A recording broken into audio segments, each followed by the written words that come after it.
ফুলের মতো ফুটবো মোরা আলোর নিয়ে ছুটবো, জ্ঞানের আলো সাথে নিয়ে দেশটাকে গর্ব। এই স্লোগানরা সামনে রাখি সাতকানিয়া মাদ্রাসা যুব উন্নয়ন পরিষদের উদ্যোগে এসএসসি ও দাখিল পরীক্ষার কৃতি শিক্ষার্থী সংবর্ধনা অনুষ্ঠান অনুষ্ঠিত।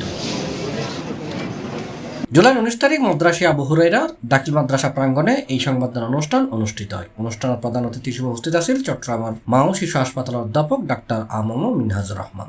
প্রধান অতিথির বক্তব্যে তিনি হয়, এই জনপদে আপনারা সুশিক্ষায় যত বেশি নিজেদেরকে আলোকিত করে গড়ে তুলতে পারবেন, আমাদের চারপাশ তত আলোময় হবে, আলোকিত হবে, এবং যারা এই সমস্ত সমাজ অন্ধকার করার নেতৃত্ব দিচ্ছেন তারা তত বেশি সমাজ থেকে দূরে চলে যাবে। মাদ্রাসা যুব উন্নয়ন পরিষদের সভাপতি জাফর আহমদের সভাপতিত্ব ও সাধারণ সম্পাদক সাদাত হোসেন ও সদস্য হাফেজ আব্দুর রহিমুর যৌথ সঞ্চালনায় সংবর্ধনা অনুষ্ঠানত বিশেষ অতিথি হিসেবে উপস্থিত আছেন বিশিষ্ট ব্যবসায়ী এবং সমাজসেবক আলহাজ আইব আলী সওদাগর, মাওলানা নুরুজ্জামান মঞ্জু, কিশোরকুণ্ডার সাবেক সহ সাধারণ সম্পাদক মোহাম্মদ তারেক হোসেন।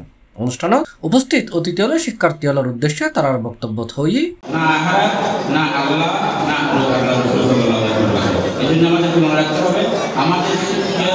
আমরা গ্রহণ করে আল্লাহ সুবহানাহু ওয়া তাআলার কাছে যেন গ্রহণযোগ্যতা অবলম্বন করতে পারি। স্মরণ করতে হবে, প্রথম হচ্ছে তোমার মা, যেই মা তোমাকে পড়ার টেবিলে এক গ্লাস দুধ দিয়েছিল, যেই মা তোমাকে পড়ার জন্য সহযোগিতা করেছে, আজকে এই কৃতিত্বের সর্বপ্রথম দাবিদার হলো তোমার মা।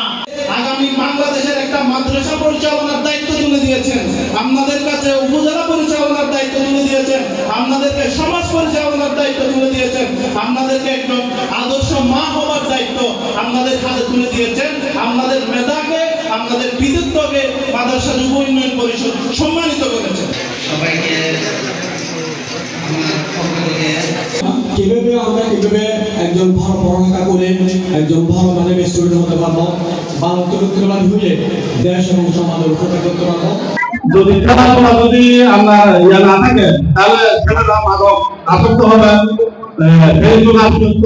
এ সময় অনুষ্ঠানত আরো উপস্থিত আছেন চট্টগ্রাম ইঞ্জিনিয়ার ফোরামের সাধারণ সম্পাদক মাইনুদ্দিন হাসান, স্থানীয় পি সদস্য হানিফ, মাদ্রাসা যুব উন্নয়ন পরিষদের অর্থ সম্পাদক মোহাম্মদ ইউনুস, হেলাল, মোহাম্মদ মাক্কি, মোহাম্মদ ইসমাইল, মাওলানা আবু জাহেদ সহ আরো বোধকি হই। আলোচনা শেষে সাতকানি উপজেলার বিভিন্ন স্কুল ও মাদ্রাসাতুন এসএসসি পরীক্ষার কৃতি শিক্ষার্থী রাতত পুরস্কার বিতরণের মধ্য দিয়ে অনুষ্ঠানের সমাপ্তি হয়।